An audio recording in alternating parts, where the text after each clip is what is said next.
Sebelumnya dibuka di penjara dengan keamanan maksimum di Jepang di mana hanya penjahat paling terkenal adalah kucing. Dua penjaga memeriksa sel satu persatu dan setelah beberapa saat mereka menemukan sel isolasi yang tampaknya merupakan penjahat paling berbahaya di Jepang. Suzuki dia adalah pria parubaya yang telah ditawan selama bertahun-tahun setelah penjaga akan meninggalkan. Suzuki tersenyum dan mencabut salah satu giginya beberapa saat kemudian penjaga kembali untuk memeriksa ke perimeter tetapi saat ini Suzuki sudah keluar. Satu penjaga merasakan kehadiran seseorang dan menunjukkan penyiksaannya di sekitar tempat itu namun Suzuki menunjukkan keterampilan parkournya menghindari cahaya tanpa membuat suara apapun dan saat itu para penjaga mencapai sel isolasi dan menyadari bahwa Suzuki telah melarikan diri. Mereka segera memanggil back-end dalam waktu singkat. Di tempat itu dikelilingi oleh Jenderal Angkatan Darat. Sementara itu kita melihat Suzuki berlari melalui atap penjara sementara alarm Blair di latar belakang saat ia mencapai jalan buntu. Tiba-tiba es hujan kuetar di film Kilas Balik 12 tahun yang lalu. Sekelompok tahanan baru dibawa ke lembaga pemasyarakatan dengan keamanan sedang. Di antara para tahanan itu adalah Suzuki yang menjalani hukuman 10 tahun. Dia adalah individu pemalu yang tidak pernah mengucapkan sepatah kata pun dan memiliki tato Gunung Fuji terbalik yang aneh di dadanya. Kita juga mengetahui bahwa Suzuki terkenal karena melarikan diri dari penjara karena dia telah mencapai prestasi 3 kali. Penjaga sangat menyadari fakta ini tetapi mereka yakin bahwa Suzuki tidak akan melarikan diri kali ini. Di adegan berikutnya Suzuki diantar ke selnya yang merupakan ruangan kecil dengan ventilator. Di pembicaraan dia menatap ventilator seolah-olah dia memiliki sesuatu dalam pikirannya. Di luar seorang penjaga berbicara dengan sipir penjara di Mr. Carlaura dan meyakinkannya bahwa mereka akan menjaga Suzuki namun ketika dia mengintip melalui pintu dia menemukan bahwa Suzuki telah melarikan diri dalam waktu singkat. Penjara mengatur besar berhasil melacak penjahat. Pelarian mereka membuat rumit. 2 circle seluruh kota percaya bahwa penjahat itu jenius atau mungkin mereka hanya idiot tapi mengejutkan mereka menemukannya dalam 20 menit berkeringat untuk beberapa alasan. Suzuki berlari lurus melalui rel kereta kemudian dia dibawa kembali ke sel yang sama tapi kali ini tangannya diborgol.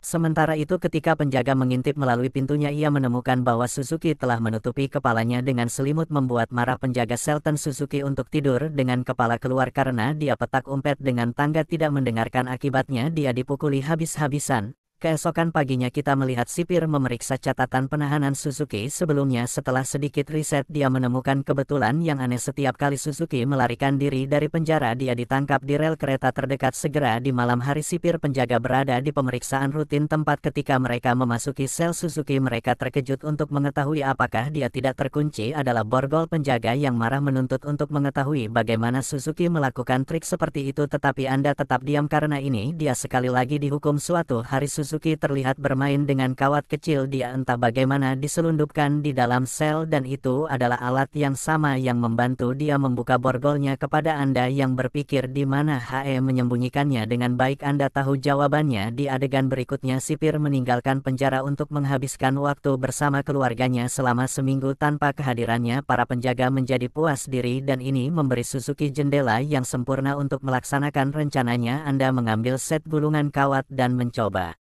membuka kunci pintu. Dengan itu setelah beberapa saat seorang penjaga akhirnya tiba untuk memeriksa tempat. Ketika dia mengintip melalui pintu dia melihat bahwa Suzuki telah lagi tidur dengan kepala tertutup namun kali ini dia mengabaikannya. Saat itu kita diperlihatkan bahwa Suzuki telah mengawasi penjaga dari langit-langit dan dia telah melarikan diri dari sel dan sekarang dia sedang menunggu waktu yang tepat untuk melarikan diri dari gedung. Ketika penjaga pergi dia memanjat lebih jauh dan pembicaraan yang dia lakukan meninju titik lemah di atap membuat lubang dan pergi dari tempat itu. Ketika para penjaga mengetahui hal ini, mereka segera membunyikan alarm The Vault dan juga mengetahui tentang pelarian itu dan memutuskan untuk kembali ke penjara keesokan paginya karena para pejabat sedang merencanakan The Vault.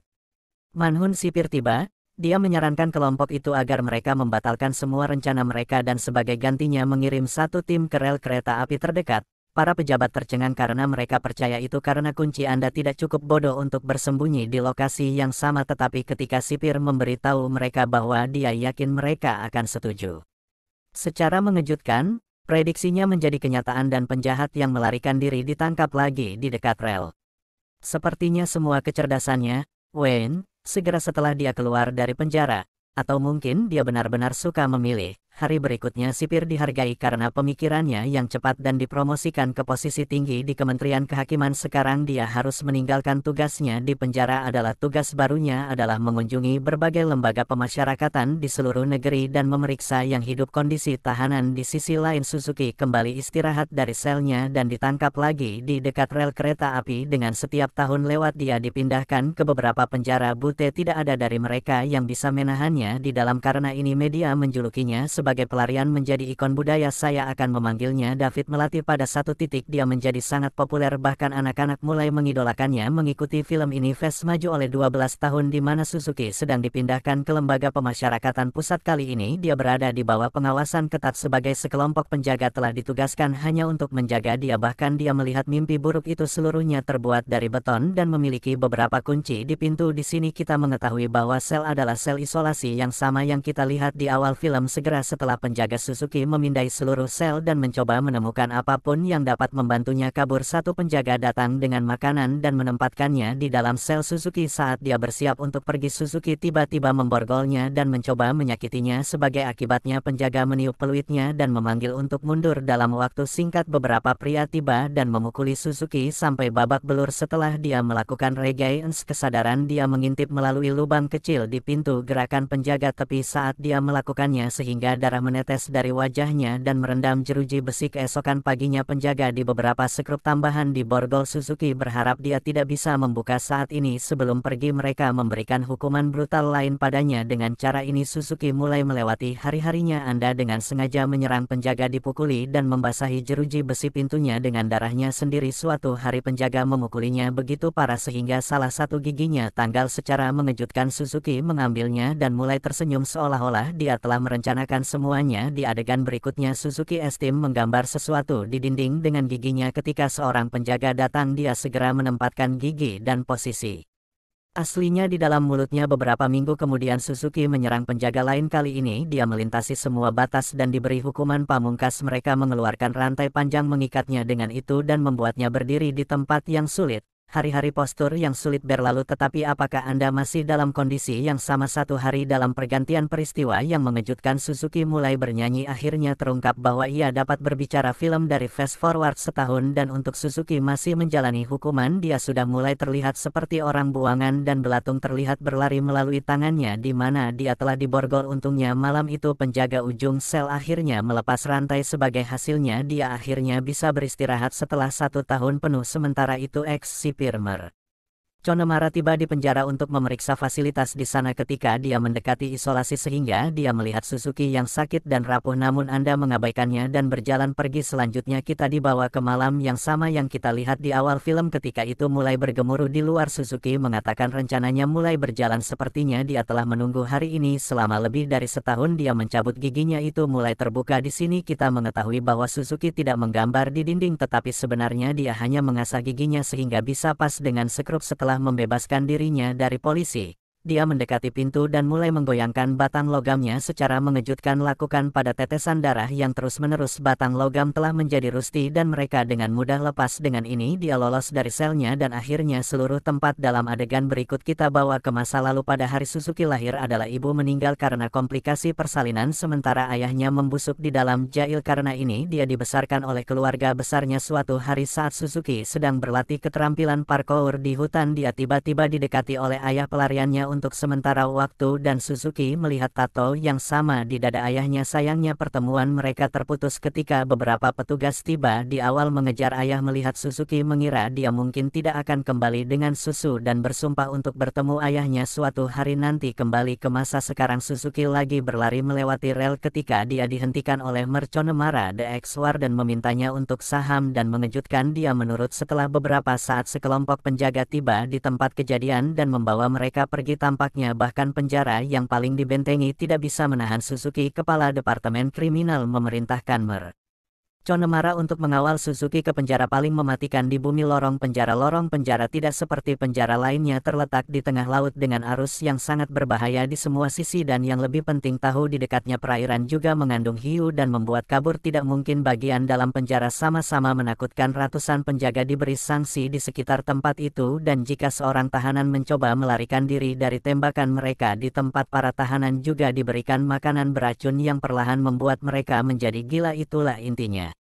Yuki tiba dia langsung terkunci di dalam sel-sel. Hanya sekelompok arot disatukan yang menyempitkan Suzuki di seluruh tubuhnya. Akibatnya dia tidak diizinkan untuk bergerak sedikit pun, apalagi melarikan diri ke tempat lain. Tuan Connemara memasuki perpustakaan penjara dan mulai mencari informasi tentang Suzuki. Setelah sedikit mencari, akhirnya dia mendapatkan beberapa file lama dan memeriksanya kembali ke dalam penjara. Suzuki, saya sedang bermeditasi di dalam sel. Meskipun melarikan diri dari tempat tampaknya tidak mungkin, dia tampaknya memiliki ide dalam pikiran. Setelah beberapa saat dia mengakhiri meditasinya dan membuka matanya, acara terkilir kedua bahu dan perlahan keluar dari kurungan kecil. Seorang tahanan melihat dia di pantat.